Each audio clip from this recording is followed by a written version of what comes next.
Assalamualaikum warahmatullahi wabarakatuh. Perkenalkan, nama saya Siti Minarti dengan NIM 2261201192.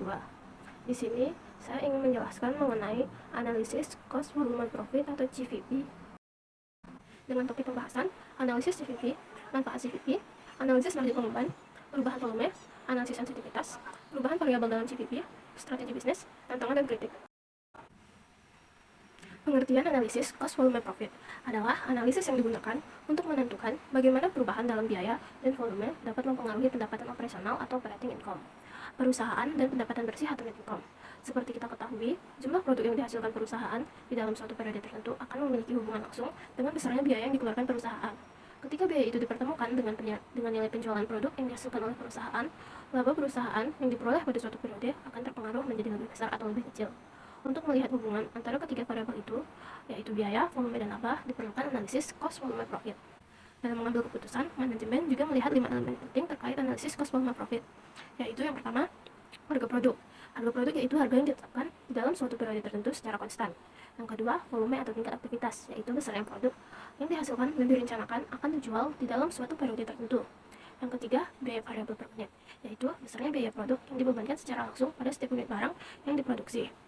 Yang keempat, total biaya tetap, yaitu keseluruhan biaya periodik di dalam suatu periode tertentu. Yang kelima, bauran volume produk yang dijual, yaitu proporsi volume relatif produk-produk perusahaan yang akan dijual. Komponen-komponen yang ada dalam analisis cost volume profit adalah sebagai berikut. Yang pertama, biaya atau cost. Biaya merupakan pengeluaran yang dikeluarkan oleh perusahaan dalam proses produksi. Biaya terdiri dari biaya tetap dan biaya variabel. Biaya tetap adalah biaya yang tidak berubah meskipun volume produksi berubah. Sedangkan biaya variabel adalah biaya yang berubah seiring dengan perubahan volume produksi. Yang kedua, volume. Volume mengacu pada jumlah produk yang terjual. Semakin banyak produk yang terjual, semakin besar volume produksi dan semakin besar pula biaya variabel yang dikeluarkan oleh perusahaan. Yang ketiga, keuntungan atau profit. Keuntungan merupakan selisih antara pendapatan biaya. Dalam analisis GPP, perusahaan dapat mengetahui berapa banyak unit yang harus dijual untuk mencapai titik impas, atau untuk mencapai ambang batas keuntungan atau margin keselamatan tertentu. Yang keempat, titik impas atau break-even point. Titik impas adalah titik di mana pendapatan sama dengan biaya atau di mana keuntungan sama dengan nol. Dalam analisis GPP, perusahaan dapat mengetahui berapa banyak unit yang harus dijual untuk mencapai titik impas. Yang kelima, margin keselamatan atau margin of safety. Margin keselamatan adalah selisih antara volume penjualan aktual dan volume penjualan yang diperlukan untuk mencapai titik impas. Margin keselamatan dapat memberikan informasi kepada perusahaan mengenai seberapa jauh volume penjualan aktual dari titik impas. Titik impas atau break-even point adalah titik di mana total pendapatan sama dengan total biaya atau di mana laba sama dengan 0 atau zero profit. Analisis break-even point dapat dilakukan dengan dua cara, yaitu yang pertama, metode persamaan atau equation method. Dengan rumus profit sama dengan unit CM dikali Q dikurang fixed expense. Target profit dinyatakan dalam unit yang terjual. Melalui persamaan tersebut, kita dapat mengetahui jumlah unit yang harus dijual untuk mendapatkan keuntungan yang diinginkan. Yang kedua yaitu dengan metode grafik atau graphical method. Metode ini menggunakan grafik untuk menunjukkan hubungan antara biaya, volume, dan laba. Pada grafik, garis pendapatan dan garis biaya total akan bertemu pada titik impas. Titik impas dapat dihitung dengan membagi total biaya tetap dengan margin pengumpan per unit. Di sini saya akan memberikan contoh analisa break-even point CV Albin Finishing yang merupakan perusahaan yang mencetak berbagai bocor buku sehingga pendekatan break-even point yang digunakan adalah sebagai berikut. A. Perhitungan break-even point dalam rupiah. Analisis cost volume profit data yang digunakan adalah data penjualan biaya tetap dan biaya variabel. Komposisi penjualan untuk produk Yasin soft cover, Yasin head cover, Yasin cover brudo, Yasin cover brudo bolong tengah, buku folio 100, buku folio 200, buku kuarto 100, dan buku ekspedisi 100 tahun 2017 adalah sebagai berikut. Dapat kita lihat pada tabel komposisi penjualan beberapa produk tahun 2012. Dari tabel 2, dapat diketahui bahwa rasio penjualan terhadap margin kontribusi atau contribution margin ratio rata-rata CV Albin Finishing adalah sebesar 44,81%. Angka ini menunjukkan bahwa setiap Rp1 penjualan akan menghasilkan margin kontribusi sebesar 0,4481. Dengan demikian, jika penjualan mengalami kenaikan sebesar Rp1, maka margin kontribusi akan mengalami kenaikan sebesar 0,4418.000. Penjualan ke-8 produk pada saat titik impas adalah sebesar Rp231 juta. Artinya, pada saat penjualan ke-8 produk mencapai Rp231 juta, jika Albin Finishing tidak mendapat laba atau menderita rugi. B. Perhitungan break-even point dalam unit. Untuk mengetahui break-even point dalam unit penjualan pertama, harus dicari terlebih dahulu batas kontribusi margin rata-rata atau contribution margin rata-rata. Contribution margin rata-rata atau CM rata-rata dihitung dengan cara menaikkan CM per unit dengan komposisi penjualan produk. Berikut merupakan tabel CM rata-rata untuk 8 produk. Dari hasil perhitungan di atas diketahui bahwa titik impas terjadi pada saat nilai penjualan sebesar Rp231 juta dengan total unit 17.000 eksemplar buku dengan perincian untuk buku Yasin softcover 2.944 eksemplar, Yasin hardcover 2.159 eksemplar, Yasin cover Bluedo sebanyak 1.319 eksemplar, Yasin cover Bluedo bawang tengah sebanyak 1.847 eksemplar, buku folio 100 sebanyak 3.098 eksemplar, buku folio 200 sebanyak 2.395 eksemplar. Hal ini dapat dibuktikan dengan anggaran laba rugi pada saat break-even point di bawah ini. Perencanaan laba tahun 2013. Salah satu manfaat analisis cost volume profit adalah untuk merencanakan laba jangka pendek. Untuk mengestimasi laba tahun 2013, digunakan dasar biaya tahun 2012. Berdasarkan informasi dari manajemen tahun 2012, laba yang ingin dicapai GP All Print Finishing adalah naik sebesar 10% dari laba tahun sebelumnya. 4. Diketahui, laba tahun 2012 untuk 8 produk adalah sebesar Rp252.719.932, sehingga target laba tahun 2013 adalah sebesar Rp277.951.928. Maka dapat dihitung volume penjualan pada target laba yang dianggarkan adalah sebagai berikut. Dari hasil perhitungan di atas diketahui bahwa target laba yang direncanakan sebesar Rp227.996.099 terjadi pada saat nilai penjualan ke-8 produk sebesar Rp851.839.746 dengan total unit 63.061 eksemplar. Perhitungan perencanaan laba tahun 2013 menghasilkan anggaran penjualan pada target laba yang direncanakan. Berikut ini merupakan anggaran penjualan 2013 berdasarkan analisis cost volume profit. Grafik hubungan cost volume profit. Yang pertama, grafik break-even point. Berikut ini merupakan grafik break-even point tahun 2013. Keterangan grafik, X sama dengan volume penjualan dalam unit, Y sama dengan pendapatan dan biaya dalam rupiah. BEP atau break-even point pada titik impas penjualan dan biaya sama, yaitu sebesar Rp231.435.521 dengan total unit 17.134 eksemplar buku. Daerah kuning yaitu daerah rugi, daerah biru daerah laba. TC sama dengan total biaya, yaitu sebesar Rp573.843.647, terdiri dari biaya tetap sebesar Rp130.714.658 dan biaya variabel sebesar Rp470.120.999. FC sama dengan biaya tetap sebesar Rp103.714.658. TR sama dengan total revenue atau total pendapatan, yaitu sebesar Rp851.839.072. Yang kedua, grafik volume laba keseluruhan produk dan setiap jenis produk. Menurut keterangan grafik, A. Grafik dibagi menjadi dua bagian oleh garis mendatar yang menggambarkan tingkat penjualan. Daerah di atas garis mendatar adalah daerah laba, dan di bawah garis mendatar adalah daerah rugi. B. Garis laba untuk semua produk dimulai dari daerah rugi, memotong sumbu tegak lurus sebesar biaya tetap, yaitu 103 juta, dan diakhiri pada daerah laba yang direncanakan sebesar 227 juta. C. Garis laba untuk setiap jenis produk kemudian digambarkan dengan dimulai dari produk Yasin hardcover yang kontribusi marginnya paling besar. Garis laba untuk Yasin hardcover dimulai dari daerah rugi dengan biaya tetap sebesar 103 juta, diakhiri pada daerah rugi sebesar 32 juta. D. Garis laba buku folio 200 dimulai dan diakhiri pada daerah laba sebesar 100 juta rupiah dengan tingkat penjualan sebesar 456 juta rupiah. Garis laba kemudian disambung dengan produk Yasin softcover dan diakhiri pada daerah laba dengan total sebesar 161 juta pada tingkat penjualan sebesar 591 juta rupiah. Garis laba diteruskan dengan produk Yasin cover Bluedo dan diakhiri pada daerah laba sebesar 207 juta rupiah. Garis laba dilanjutkan dengan produk buku folio 100 dan diakhiri pada daerah laba dengan sebesar 251 juta pada tingkat penjualan 792 juta. Garis laba kemudian disambung dengan garis laba produk buku ekspedisi 100 dan diakhiri pada daerah laba dengan total 265 juta pada penjualan tingkat sebesar 824 juta rupiah.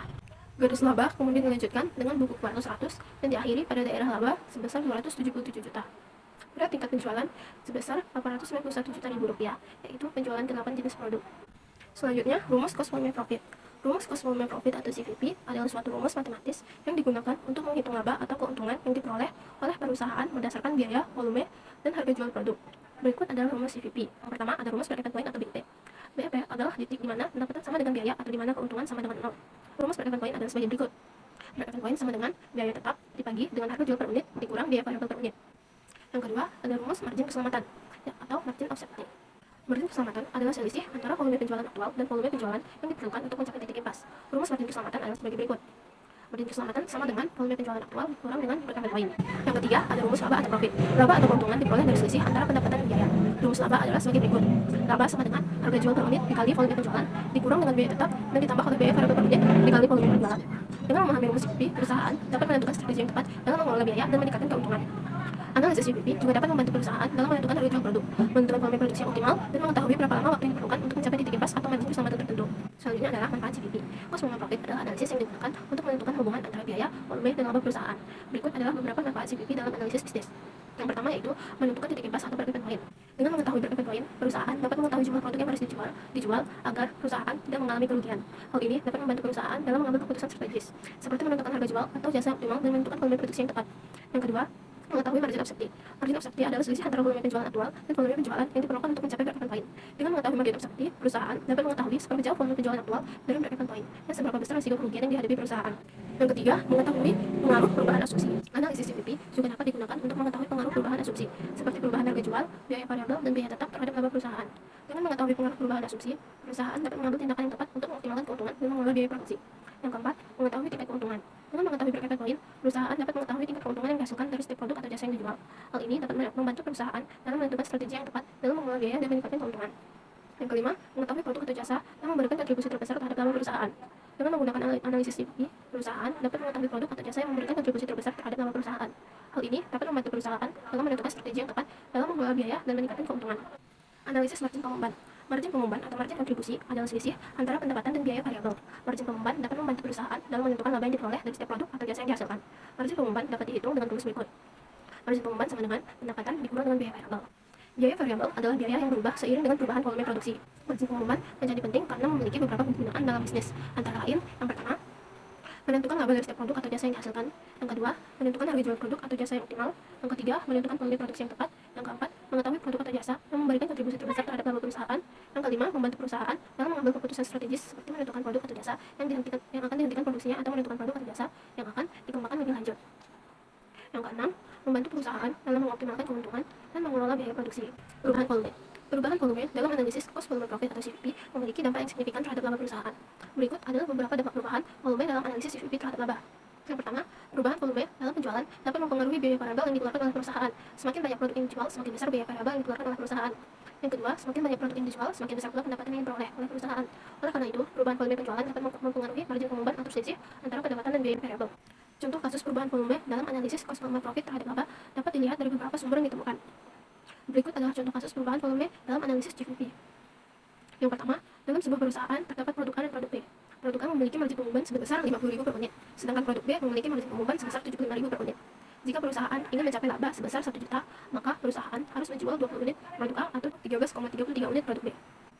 Yang kedua, sebuah perusahaan ingin mengetahui berapa banyak unit produk yang harus dijual untuk mencapai titik impas atau break-even point.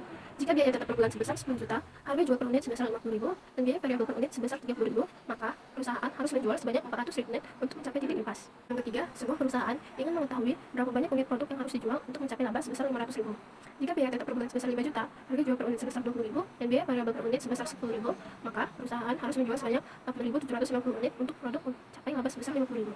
Analisis sensitivitas. Analisis sensitivitas dalam analisis cost volume profit atau GVP adalah alat ukur yang digunakan untuk mengevaluasi dampak potensial dari perusahaan satu atau lebih konsumsi dalam analisis GVP.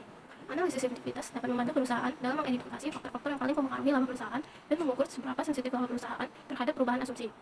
Perubahan dalam variabel CVP, karena perusahaan beroperasi dalam dunia yang dinamis, mereka harus memperhatikan perubahan-perubahan yang terjadi dalam harga, biaya variabel, dan biaya tetap. Perusahaan juga harus memperhitungkan pengaruh risiko dan ketidakpastian. Kita juga akan membahas cara-cara yang dapat ditempuh para manajer untuk menangani risiko dan ketidakpastian dalam rangka CVP. Yang pertama, yaitu memperkenalkan risiko dan ketidakpastian. Asumsi penting dari analisis CVP adalah harga dan biaya diketahui dengan pasti. Namun, hal tersebut jarang terjadi. Risiko dan ketidakpastian adalah bagian dari pengambilan keputusan bisnis dan bagaimanapun hal itu harus ditangani. Secara formal, risiko berbeda dengan ketidakpastian. Yang kedua, margin pengaman atau margin of safety. Margin unit adalah unit yang terjual atau diharapkan terjual atau pendapatan yang dihasilkan atau diharapkan untuk dihasilkan yang melebihi volume impas. Sebagai contoh, jika volume impas perusahaan adalah 200 unit dan perusahaan saat ini menjual 500 unit, maka margin pengamannya adalah 300 unit. Yang ketiga, pengungkit operasi. Dalam ilmu fisika, alat pengungkit adalah mesin sederhana yang digunakan untuk melipat gandakan kekuatan. Pada dasarnya, pengungkit tersebut melipat gandakan kekuatan tenaga yang dikeluarkan untuk menghasilkan lebih banyak pekerjaan. Semakin besar beban yang digerakkan oleh sejumlah tertentu tenaga, semakin besar keunggulan mekanis dari alat tersebut. Dalam bidang keuangan, pengungkit operasi berkaitan dengan bauran relatif dari biaya tetap dan biaya variabel dalam suatu organisasi. Pertukaran antara antara biaya tetap dan biaya variabel adalah suatu hal yang mungkin dilakukan. Yang keempat, tingkat pembangkit operasi atau degree of operating leverage atau DOL. Untuk tingkat penjualan tertentu diukur dengan menggunakan rasio margin kontribusi terhadap laba. Dengan rumus tingkat pembangkit operasi sama dengan margin kontribusi dibagi dengan laba. Strategi bisnis. Strategi bisnis dalam analisis cost per profit dapat dilakukan dengan cara berikut. Yang pertama, menentukan titik impas atau break-even point. Dengan mengetahui break-even point, perusahaan dapat menentukan strategi bisnis yang tepat dalam mengelola biaya dan meningkatkan keuntungan. Perusahaan dapat menentukan harga jual produk atau jasa yang optimal dan menentukan volume produksi yang tepat agar mencapai break-even point. Yang kedua, menentukan produk atau jasa yang telah memberikan kontribusi terbesar terhadap laba perusahaan. Dengan mengetahui produk atau jasa yang memberikan kontribusi terbesar terhadap laba perusahaan, perusahaan dapat menentukan strategi bisnis yang tepat dalam mengelola biaya dan meningkatkan keuntungan. Perusahaan dapat meningkatkan produksi produk atau jasa yang memberikan kontribusi terbesar terhadap laba perusahaan dan mengurangi produksi produk atau jasa yang memberikan kontribusi kecil terhadap perusahaan. Yang ketiga, menentukan tingkat keuntungan. Dengan mengetahui tingkat keuntungan yang dihasilkan dari setiap produk atau jasa yang dijual, perusahaan dapat menentukan strategi bisnis yang tepat dalam mengelola biaya dan meningkatkan keuntungan. Perusahaan dapat menentukan harga jual produk atau jasa yang optimal dan menentukan volume produksi yang tepat agar mencapai tingkat keuntungan yang diinginkan. Yang keempat, menentukan pengaruh perubahan asumsi. Analisis GPP juga dapat digunakan untuk menentukan pengaruh perubahan asumsi, seperti perubahan harga jual biaya variabel dan biaya tetap terhadap laba perusahaan. Dengan mengetahui pengaruh perubahan asumsi, perusahaan dapat menentukan strategi bisnis yang tepat dalam mengelola biaya dan meningkatkan keuntungan. Tantangan dan kritik. Tantangan dan kritik dalam menggunakan metode analisis cost per profit atau GPP adalah sebagai berikut. Tantangannya yang pertama, asumsi yang digunakan dalam analisis GPP dapat menjadi tidak akurat jika kondisi bisnis berubah. Misalnya, jika harga bahan baku naik atau biaya produksi meningkat, maka analisis GPP yang dilakukan sebelumnya mungkin tidak akurat lagi. Yang kedua, analisis GPP hanya mempertimbangkan biaya variabel dan biaya tetap, sehingga tidak mempertimbangkan biaya lain seperti biaya overhead atau biaya pemasaran. Hal ini dapat menyebabkan analisis GPP menjadi tidak akurat.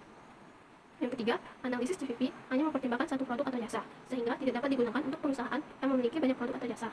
Yang keempat, analisis GPP tidak mempertimbangkan faktor-faktor non-keuangan seperti kualitas produk atau jasa, kepuasan pelanggan, dan reputasi merek. Kritiknya, yang pertama, beberapa kritikus menganggap bahwa analisis GPP terlalu sederhana dan tidak dapat digunakan untuk perusahaan yang kompleks. Yang kedua, beberapa kritikus menganggap bahwa analisis GPP hanya berfokus pada keuntungan dan tidak mempertimbangkan faktor-faktor lain seperti etika bisnis dan tanggung jawab sosial perusahaan. Beberapa kritikus menganggap bahwa analisis GPP hanya menghasilkan informasi yang terbatas dan tidak memberikan pandangan yang holistik tentang kinerja perusahaan.